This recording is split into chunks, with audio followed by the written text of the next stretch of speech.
when a man puts his penis into a woman's vagina and ejaculates, so it like goes squirt, squirt, squirt, and it goes up into the woman, that's how you make a baby.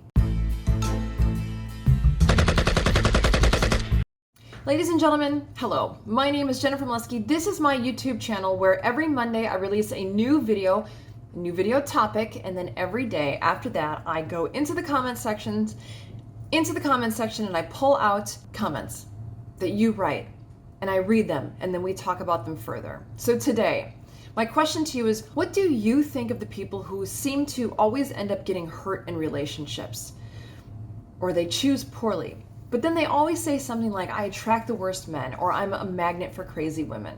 I have my opinion. I'm going to tell you. My opinion is based on the notion that while one may in fact attract a certain type, the more important fact is that the buck stops at acceptance. Do you accept who you attract? The answer is important. Learn to manage that powerful gift and you'll be as content as anyone has ever been in all of time. Learn to solidify your boundaries and you're no longer a victim, but one who has control of their life to the extent that anyone can actually have control. So think about two beautiful women. Each are perfect, okay? They're beautiful, whatever color hair you want, I don't care. They're great skin, great bodies, they're perfect. Who are these women with? They're not with the same man. They've chosen differently. Now, I would say that you and I have both known a woman who is really, really beautiful who ends up with like the biggest loser ever. Loser, not just by our terms, but everyone's like, what the fuck is going on with Terry? That guy is a douche.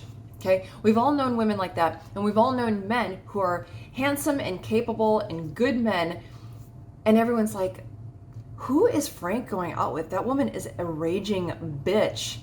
We've all known people like that, right? What is going on with those people? Let's get back to the two women. Both are attracting men, but things begin to change at one point. That's when acceptance is applied. One woman is willing to accept almost anything. The other has very plain boundaries she expects. The one who has the good boundaries usually ends up with the guy who's like, oh yeah, I can totally see them together. He's a great guy. She's a great gal. So while both may be attractive, the one who accepts more faults will have more suitors who possess those faults. Because for the most part, people understand who they have a shot with in this life.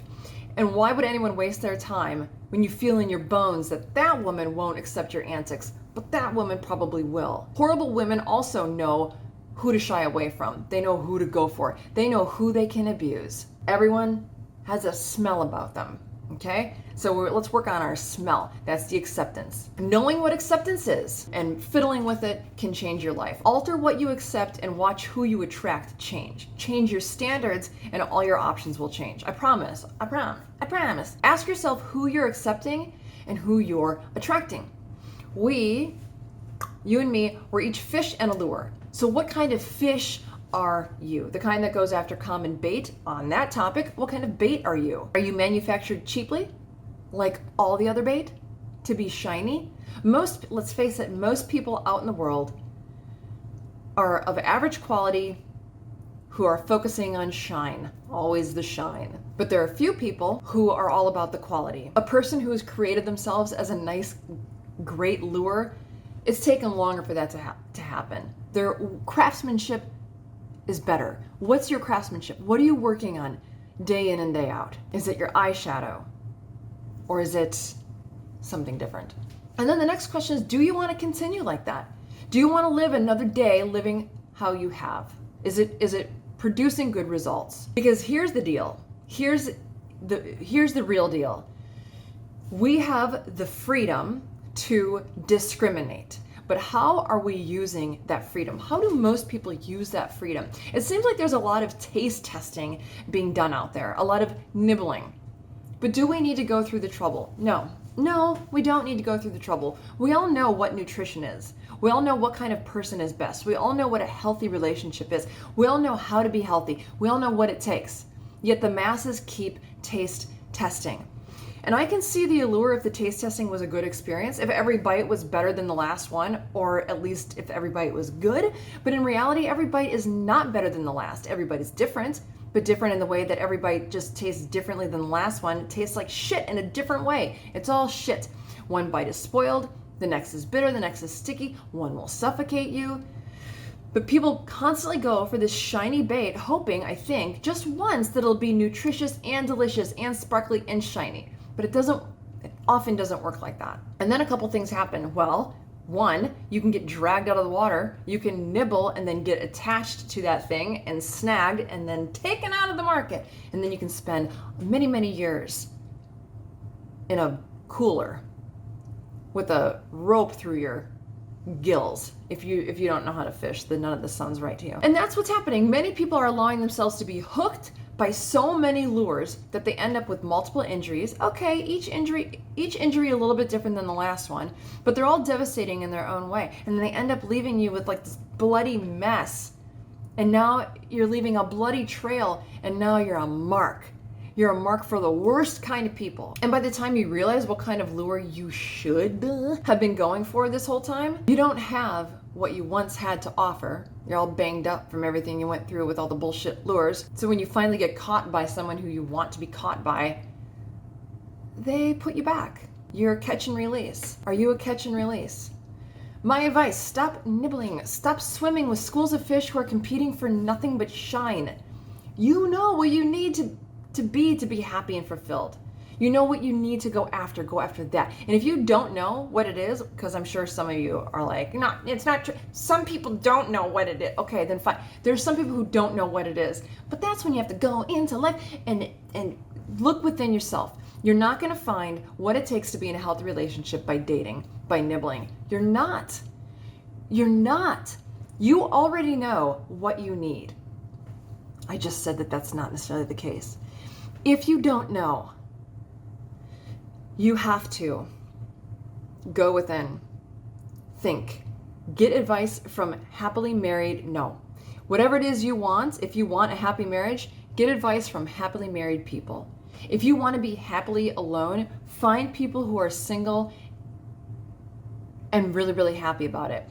What exactly are they doing? But this nibbling is a little ridiculous. What is going on in the world? I know that it's always been like this, okay? I'm middle-aged, a little past middle-aged. Shit's been going on like this for a long time, but I feel like it's getting worse. The amount of promiscuous sex and people having sex with like out protection and here's something. I don't think many people know this. Send this to someone in their 20s because they don't know this.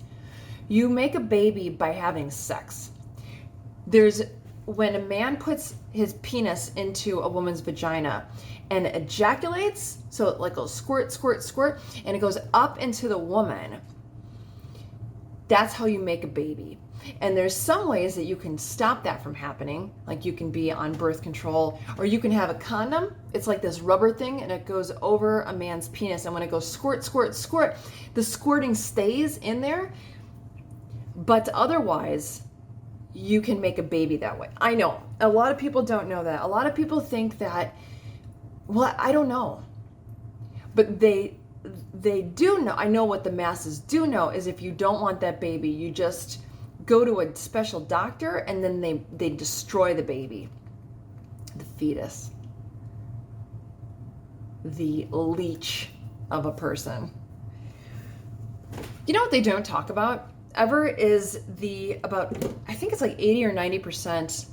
Well, I should know if I'm going to say this, but it's 80 or 90% of women that go through a severe depression when they abort their baby. They don't talk about this. Did you know that there was only one study done? Because people always talk about rape. Well, what about if you're raped or incest, which happens like practically never, right? But let's say. So there was one study that they found, and it was a small study, like 40 women who had been raped and got pregnant. And like 90% of those women decided to have the child because they didn't feel like two wrongs made a right. So isn't that funny?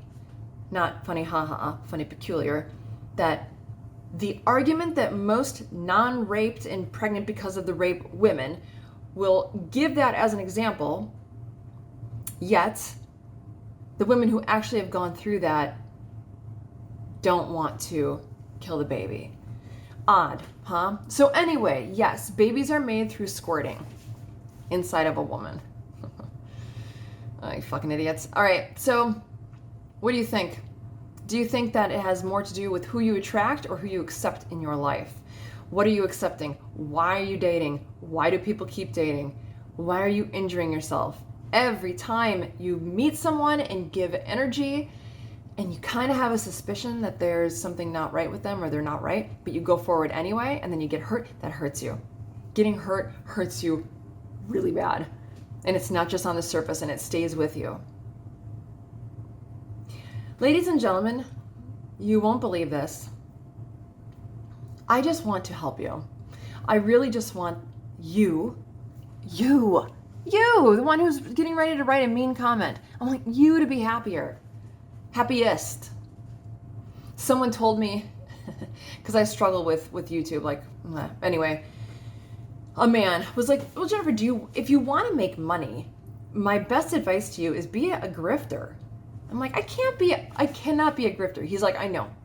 So just focus on what you want to do, which is helping people. And that's really what I'm trying to do.